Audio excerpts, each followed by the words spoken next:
Mr. Tennant, and I have another full boot review for you guys today. Today we're taking a look at the Ariat Oakwood Cowboy Boot in antique gray and roasted chestnut.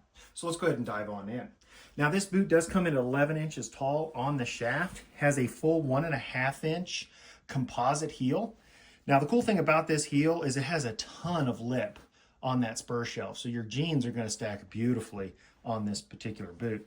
Now it does feature one of their newer Duratread rubber soles with these clear parts on the front of the foot and then some really interesting pattern underneath that clear part. And they've actually held up really well over time. Try to get a close-up here. Now I've worn these boots about 5 or 6 times and they really haven't yellowed or tarnished. They're actually holding up really well. Now keep in mind, I do work in an office. I am an engineer by trade, so I don't wear these like in the mud and the muck and things like that. Just pretty much office work, in and out of the office, around town. But here in Colorado, we do get a lot of snow and things. Now this full antique gray, it's almost like kind of a hybrid rough out.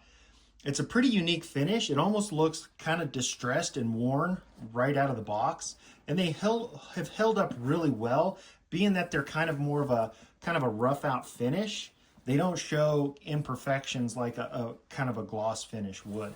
But you still do get that nice broad square toe with a true double stitched welt.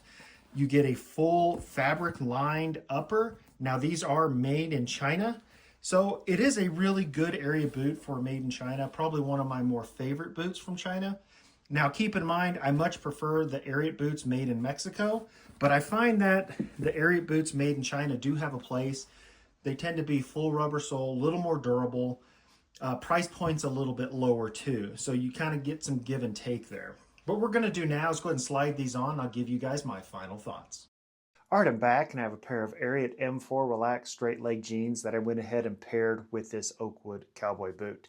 So I have to say, after wearing these 4 or 5 times, that rubber sole has broken in nicely. So keep in mind, a rubber sole over a traditional leather sole, that rubber sole is a little stiffer. It is going to take a little bit longer to break in than a traditionally made leather sole.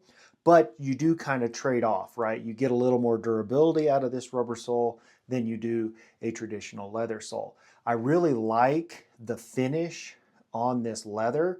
It's a very unique finish. It's not quite rough out, but I will say it definitely holds up well. It doesn't show scuffs or scratches or marks as you wear them. So it's going to kind of hide those blemishes in its patina. I like this broad square toe. The double stitched welt has a nice white stitching. Now the heel on this is a full composite heel, has a great amount of lip on that spur shelf, as you can see here. If you're wearing a boot cut jean or a wider jean, they will stack nicely. Again, that clear parts of the rubber sole has held up really well over time. Now the shaft on this comes in 11 inches tall, so it's a shorter shaft. I will say right out of the box, it is stiff, but after wearing it a few times, it does start to loosen up. It is fabric lined, and it has a really kind of nice stitch pattern here, has a nice V scallop, so it'll be comfortable on your leg wearing it all day. And after it breaks in, it definitely is a boot you could wear all day without any issues. Now that has been my full and final review of the Ariat Oakwood Cowboy Boot in antique gray and roasted chestnut. Now, if you would like to purchase this boot, I'll have a couple of links in the description. The first link will give you 10% off your entire Ariat order. The next link will take you directly to this boot. And finally, if you do like content like this, if you could like and subscribe to my YouTube channel, that really does help me to bring additional content.